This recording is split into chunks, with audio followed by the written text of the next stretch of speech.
Mapagpalang araw po sa inyong lahat mga kaagapay. Muli nagbabalik ang inyong pong lingkod si Kaagapay Man. Bali ngayong araw, babalikan natin sila Kuya Lawrence. Update natin kayo dun sa binigay nating puhunan sa kanya nung nakaraan. Ayan, nagbigay kasi tayo nung una sa kanya ng 5K po ata yun. Hindi ako nagkakamali. Ng pang grocery nila, pang gastos nila at gamot ni Kuya Lawrence. Yung pangalawang punta ka naman po ay sinadya ko sa kanya yung puhunan para makapagtinda siya ng isda.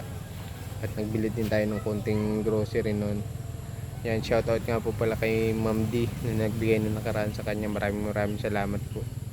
At punta natin ngayon si Kuya Lawrence. Update lang natin kung nakapagtinda na siya at nakapagsimula na siya rin sa hanap buhay niya yung pagtitinda ng isda. Yan, sabi niya sa akin kinabukasan na magtitinda daw siya. Yeah, tara po, samahan niyo po ako. Yan, tayo sa kanila. Ito yung anak ni Kuya Lawrence, si Mark Gabriel. O yun, naabutan ko din si Ate Mayan. Kamusta Ate Mayan? Tayo, tinapay sa inyo. Merienda niyo. Si Mark Gabriel sa si Mark Lawrence ano? Opo. Hindi kita naabutan nakaraan. May trabaho ka daw. Meron po. Anong trabaho mo? Naglalaba lang po. Naglalaba? Extra man lang po yun.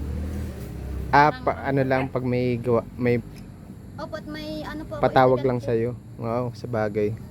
Nagulat nga rin ako sabi ko nagpapasok ko na. Sabi ko sino mag-aalaga ng mga bata pag may Ano ko man lang po yun.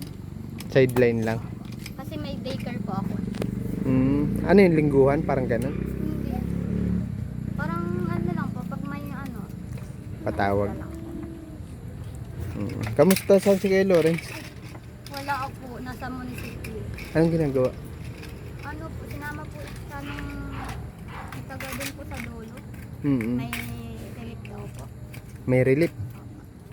Okay, sayang din naman ano. Sa ano po tayo, sa DSWD. Sa mga PWD. Opo. May relief. Sa munisipyo yung layo. Hindi kaya siya mahuli nun. Hindi man po. Wala man na ata siya lisensya pati. Wala pa registro yun. Wala nga. Ano po ata yun? Parang kulorin. Oo. Ako, pag na-confis kayo, malaki pa naman tubos nun. Magkano lang bilhin niya nun? Ano po, 1.8. Tapos yung tubos ata nasa 10,000 hanggang 15. Lagi mo po yun, nakakapunta nga po yun sa Bagasbas. Napunta din siya. Kaso, nasasabugan ng gulong.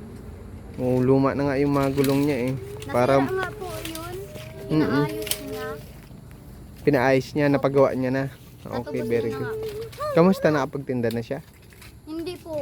Nagbili nga po siya nung tapos yung timbangan. Oo. Nagbili siya, matinda na po sana siya. Kaso nga lang, nasira yung holder niya. Ano daw po yun, sa kakaulan. Luma na din kasi Napalitan po ng CBR. Ay, very good naman. Ayun, sabi ko sa kanya magbili nung sabi kasi ni ma'am. Magbili siya nung lalagyan. Tapos timbangan, nagbili na rin siya. Okay. Kasi mas mura, mas maigi nga naman. Pero kung iaangkat niya, siguro yung mauubos lang sa isang buong araw. Mahirap. Kaso po, ano po yun, masyadong mabait. Bakit? Pinapalugi niya po yung isda. Bakit? Hindi po, pag halimbawa yung nagbibili sa kanya kulang yung pera, sige, kahit 1 kilo, kahit mura, okay na. Ay, binibigay niya na. Opo, kasi maawain. Oo. Maawain po. Mas nakakaawa naman si Kuya Lawrence. Kumpara sa ibang wala namang kapansanan. Lalo na po, pag matanda na po yung nagbibili sa kanya, yun. Binibigay niya. Kahit mura lang po. Pero may tubo naman siya. Tubo, konti na lang. Konti na lang po, siguro mga 300 to 250, gano'n. Kaya minsan ginagalitan ko. Sabi ko, huwag ka masyadong mabait. Kasi syempre kailangan din ng mga bata, baon, pagkain nyo. Mahirap naman yung Doon ka na maglaro, anak ko. sa sobrang bait. Magkano lang tutubuin. Gaya niyan, pwede pa siya masiraan ng hauler niya, maintenance. Siyempre kasama na rin yun doon. Gasolina, maintenance. Magkano na lang tutubuin niya. Pinagsasabihan mo man. Opo. Naaway ko siya. Kasi masyado po siya mabait. Halata naman kay Kuya Lawrence, tahimik lang pati. Hindi ka naman makasama at may mga bata ka. Pwede naman sana kayo magkasama ano. Tsaka hindi po kami magkakasundo pag magkasama kami. Bakit? Yung basta nag-aaway po kami pag magkasama kami pag ano. Kaya pinagsasabihan mo na lang na ano, kung ano yung Huwag kang mabait masyado. Sabi ko, mahal-mahalan mo din pati yung isda at mahal man talaga ang isda. lalo nito nagbagyo. Opo. Very good man at nakapagsimula na. Kailan daw siya magsisimula? Ewan ko po. Kasi hindi po siya nakapagtinda. Pero tinabi niya naman yung puhunan niya. Opo. Mm. Pati yung kung ano, siguro po nabawasan na po yung tinubos na po yung hauler. Alam ko yung hauler niya, sabi niya sa akin, ano lang daw yun.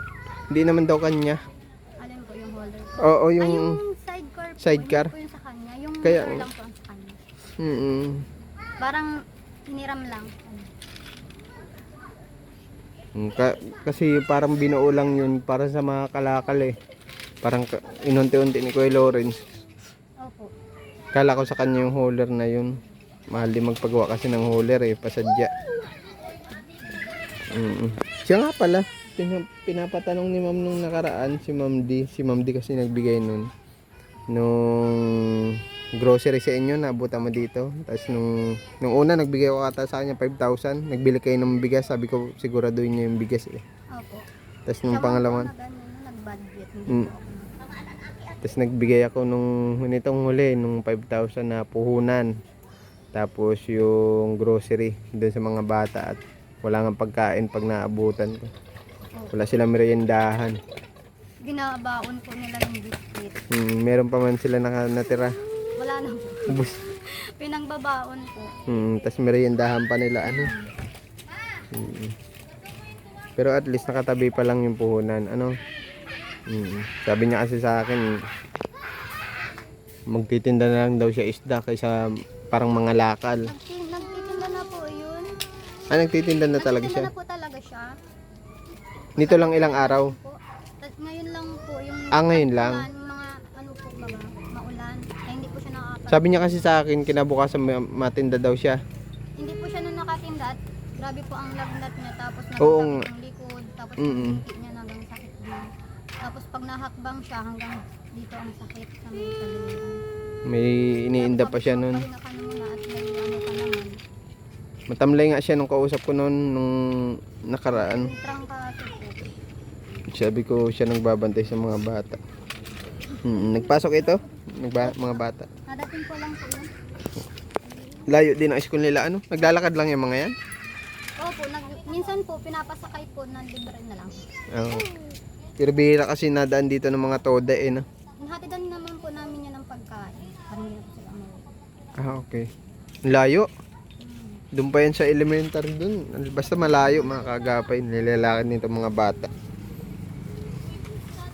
Doon ako nakatiempo nung nung Cobra doon sa may school nila eh. Nadaanan ko dati. Nasagasaan ko pati.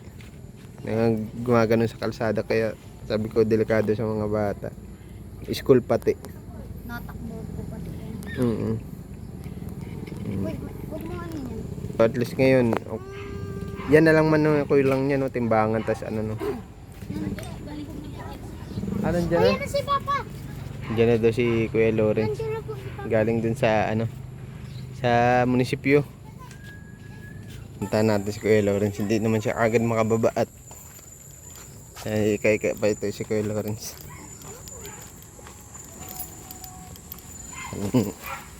PWD na to si Kuya Lawrence. Gawa nga po nung aksidente niya nung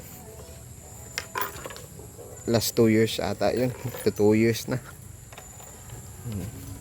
Kuha sila ng ayuda. Okay Lawrence, kamusta? Hindi ka pa daw nakapagtinda? Si pupupunan ko sana yung binayad ko muna din. Pinaayos mo? Nung Bernis, ay nakuha ko Lunes na.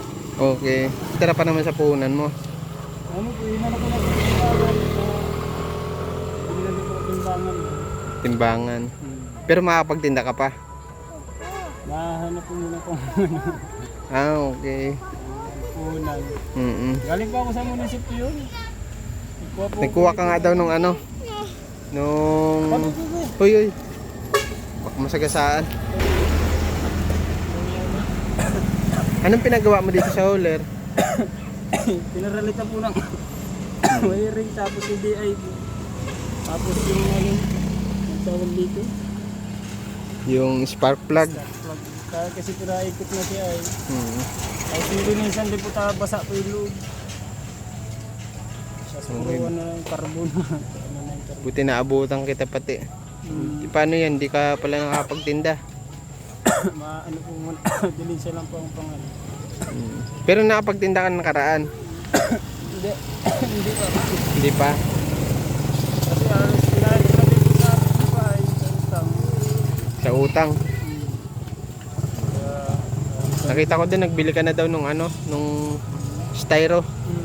Tapos yung kiluhan. ayos ko na nga po kasi ganoon ko na ng ano, pakente.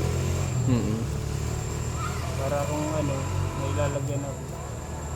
Pero pwede naman po akong mag-ano, digding sa Kamambugan. Nung una po talaga naangkat lang ako dyan. Eh ano ko nga po sana bukas.